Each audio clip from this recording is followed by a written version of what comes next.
En 2005 déjà, j'avais visité l'Argentine, du moins sa côte est, avec la péninsule de Valdés, la région des glaciers et la ville d'Ushuaia.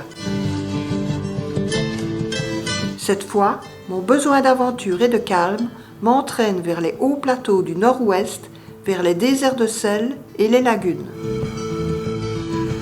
Et nous voilà donc à Salta, situé au pied oriental de la cordillère des Andes, à 1187 mètres d'altitude. Salta sera notre point de départ d'une boucle de 4000 km qui va longer la frontière bolivienne et la frontière chilienne. Première étape, Purmamarca, située au pied du Cerro de los Siete Colores, la colline aux 7 couleurs. Ici, les maisons sont construites en adobe, qui est un mélange d'argile, d'eau et d'une faible quantité de paille qui peut être façonnée en briques séchées au soleil. Apparue il y a environ 75 millions d'années, la colline a été formée par un processus géologique complexe qui résulte d'une sédimentation fluviale, marine et lacustre. La colline est ainsi appelée en raison des divers pigments acquis par les minéraux qui composent les couches sédimentaires. Non loin de Purmamarca, la Pucará de Tilcara est une forteresse construite par les Indiens Omaguacas, de la tribu des Tilcara. Ce n'est qu'à la fin du XVe siècle que la cité fut conquise par les Incas, qui exploitèrent les différents minéraux contenus dans les collines.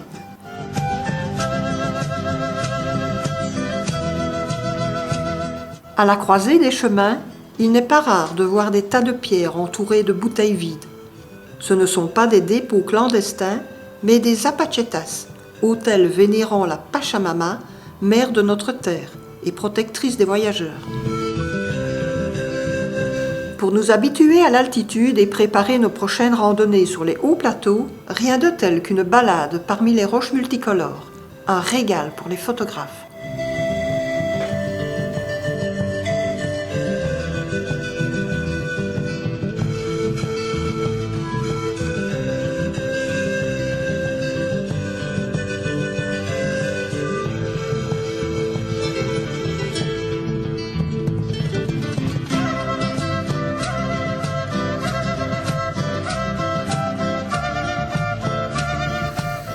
Après ce désert minéral, nous empruntons le col de Lipan, qui culmine à plus de 4100 mètres d'altitude pour arriver à une vaste étendue blanche qui contraste fortement avec le ciel bleu. Il s'agit du salar de Salinas Grandes qui, avec ses 1200 km², est l'un des plus grands déserts de sel d'Argentine. Millions d'années, deux continents qui se sont trouvés, plaque tectonique et le continent américain. Par le choc, il s'est formé la cordillère des Andes. Et aussi, il y a entré les lots marins dans des endroits qui avaient une espèce de cuvette. Ouais. Et alors, ça a rempli de l'eau. Et puis la plaque tectonique qui s'est plongée en bas. Et le lac, plusieurs lacs, il a poussé jusqu'à certaines altitudes. Que l'eau il est parti par l'évaporation jusqu'à rester solide. Oui, c'est ça l'explication de tous les salars.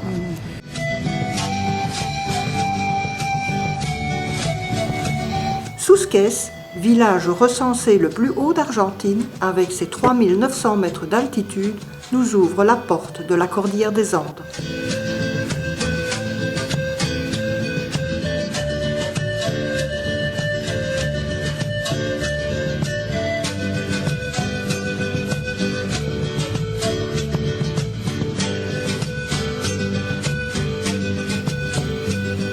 Le volcan Tuxtla nous salue au loin.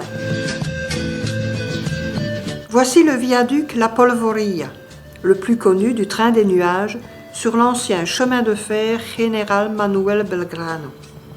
Ce monstre d'acier de 224 mètres de long et de 80 mètres de haut ne pèse pas moins de 1590 tonnes. Il fut construit de 1930 à 1932 et est situé à 4200 mètres d'altitude. Dans ces contrées minières, les routes sont en fait des pistes qui empruntent parfois le lit de la rivière. Elles ne sont asphaltées que dans les villes. En saison des pluies ou en hiver, elles sont impraticables. De plus, Pas question de tomber en panne d'essence, car le carburant est rare dans la cordillère des Andes.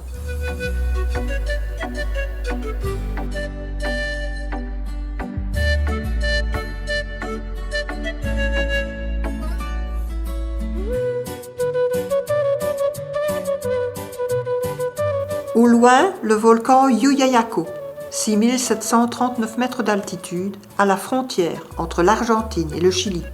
En mars 1999, on découvrit près de son sommet un cimetière dont on dégagea 3 momies. Il s'agit des corps d'enfants que les Quechuas ont sacrifiés en l'honneur des dieux peu de temps avant l'arrivée des premiers conquistadors. Ils ont été momifiés par congélation. Cette région minière est parsemée de nombreux salars, dont le salar del Diablo, long de 1,3 km. Salar agrémenté de quelques lagunes. N'oublions pas que la mer occupait ce territoire il y a 40 millions d'années. Lors de la formation de cette partie de la cordillère des Andes, ces bras de mer se sont trouvés prisonniers des montagnes à cause de l'écartement des plaques tectoniques. C'est ce qui a formé l'altiplano qui s'étend du sud du Pérou jusqu'en Bolivie.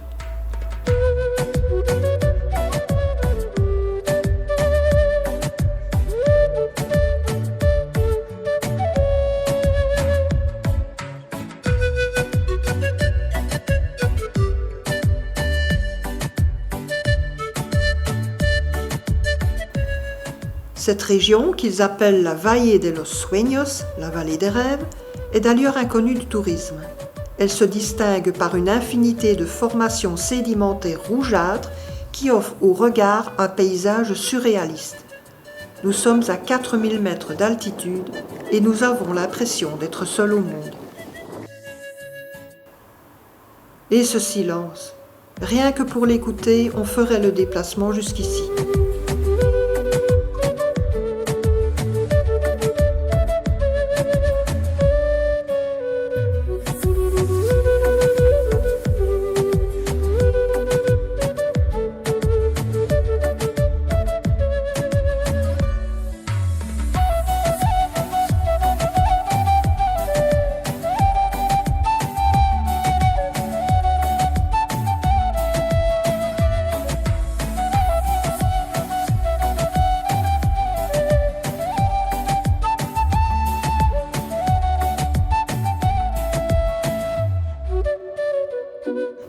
Le salar d'Arizaru est un salar situé dans la partie occidentale du département de Los Andes, dans la province de Salta. Le salar d'Arizaru est riche en sel commun, mais aussi en fer, en marbre, en cuivre et en onyx. Avec ses 1600 km², c'est le salar le plus étendu de la Puna argentine.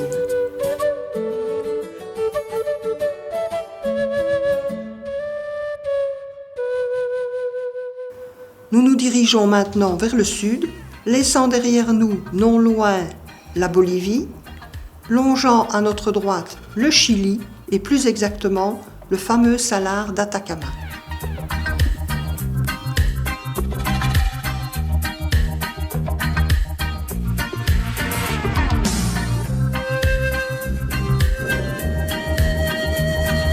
Qu'est-ce que vous préférez? Alors pour ce soir.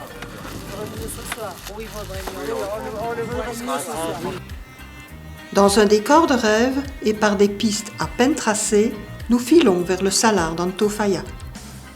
À une altitude d'environ 3300 mètres, il est long de plus de 180 km et sa superficie est de 500 km². Il ne fait donc que 9 km de large en moyenne.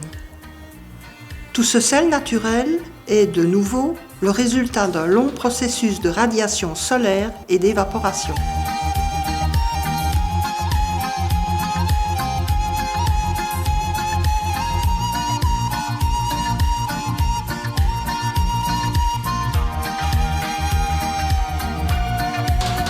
Le salar d'Antofalla possède en plein centre 3 petites lagunes appelées Ojos del Campo, reliées entre elles, mais offrant l'étonnante particularité d'être chacune de couleurs différentes.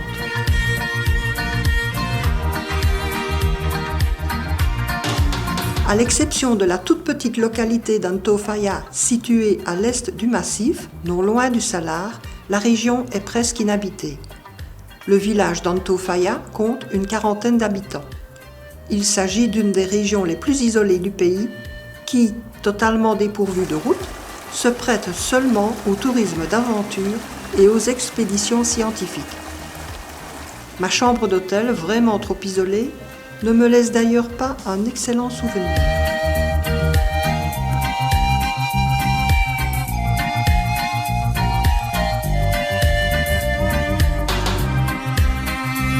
Nous évoluons ensuite dans une ambiance volcanique à plus de 4400 mètres d'altitude, avec ses coulées de lave qui témoignent de l'activité des volcans environnants. Nous sommes dans la Sierra Blanca, décor magique une fois de plus.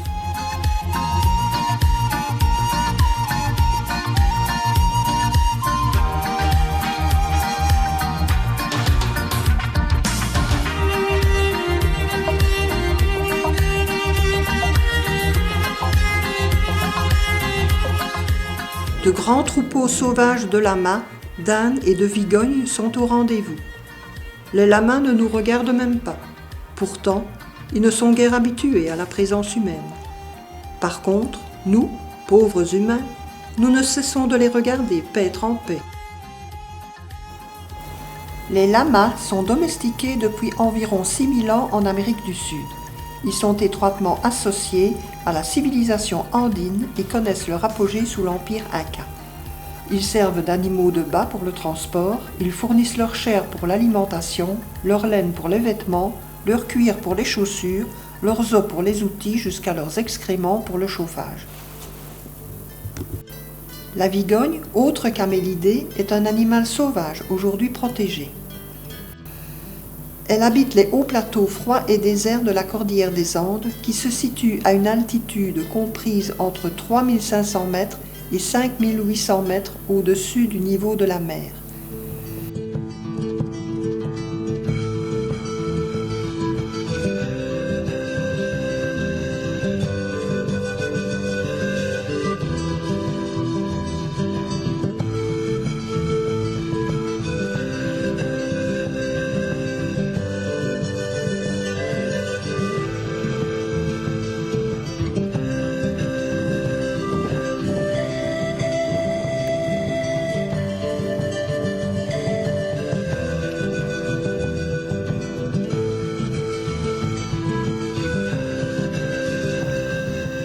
Plus tard, nous arrivons dans un autre décor plus volcanique.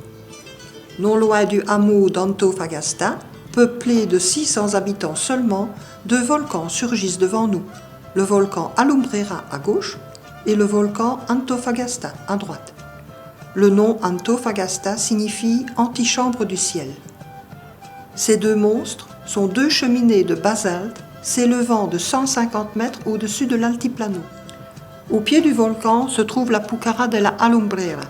De loin, on ne voit qu'un tas de scories comme il y en a tant sur la Puna argentine.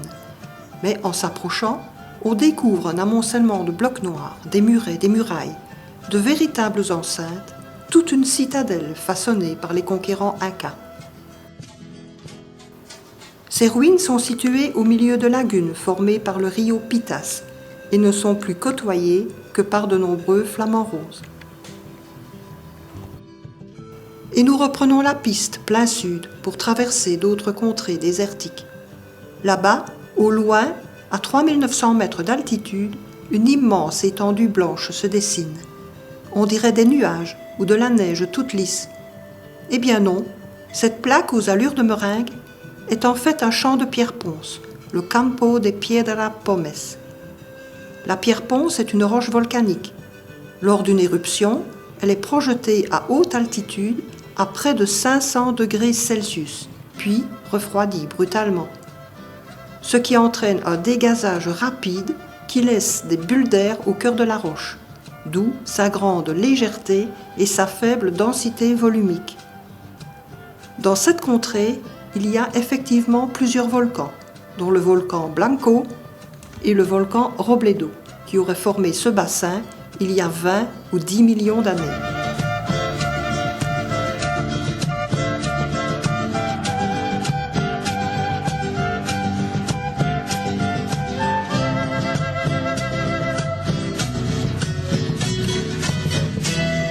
Plus loin, dans le désert toujours, nous pique-niquons près d'une maison toujours occupée par un éleveur de lamas. On est vraiment loin de toute civilisation. Ces paysages sont à la fois magnifiques, envoûtants, mais aussi tellement hostiles. C'est peut-être pour cela que je les aime tant. Quant au silence, il est enivrant. Quelle paix! Le flamand des Andes est une espèce d'oiseau qui vit sur l'altiplano de Bolivie et du nord-ouest de l'Argentine, près des lagunes salées. Il se nourrit en filtrant les petits éléments présents dans l'eau à l'aide de son bec spécialisé. Il possède une mandibule inférieure profonde et étroite qui lui permet de consommer des petits aliments.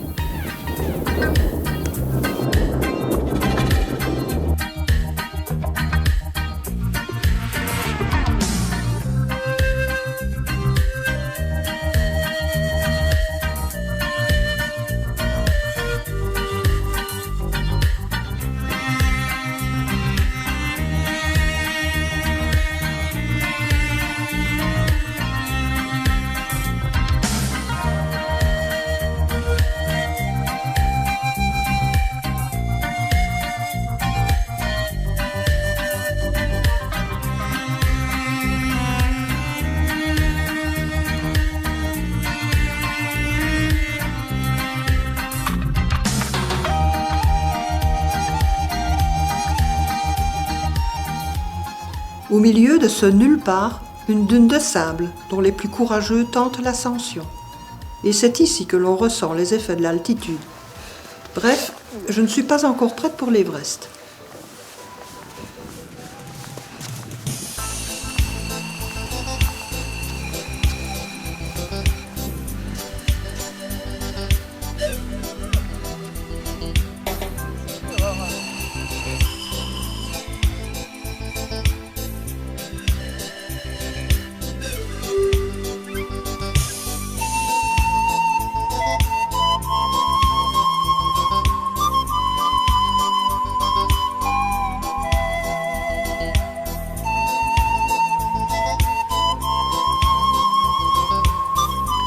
Un peu plus loin, les ruines de Quilmes nous accueillent.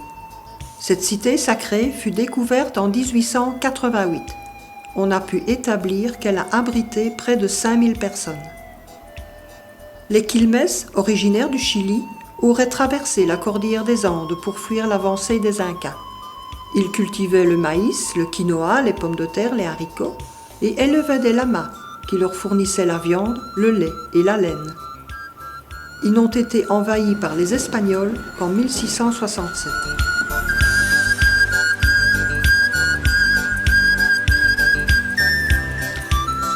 Dernier havre de paix du voyage, la Quebrada de Las Conchas, la vallée des coquillages, longue de 70 km.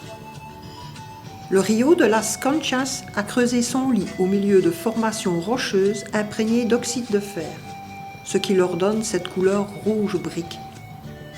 Cette quebrada fut formée entre 130 et 75 millions d'années avant notre ère. On l'appelle aussi la quebrada de Cafayate. L'érosion a taillé les roches rouges du canyon, donnant naissance à de multiples formations rocheuses aux formes originales. Hélas, même les meilleures choses ont une fin. Il nous faut quitter cette belle nature et son silence pour retrouver la cohue et le bruit de ce que l'on appelle la civilisation. Une petite visite au marché de Salta, brève période de transition avant le plongeon dans l'enfer de la capitale, avec ses embouteillages et sa pollution. Le choc est rude. Et dire que demain nous reprenons l'avion pour revenir en Europe aux portes de l'hiver. Pas trop envie en vérité. Je préférerais retourner auprès des lamas. Mais bon, c'est la vie. Il y a des retours, certes, mais il y aura encore, je l'espère, d'autres départs. Hasta pronto, América Latina.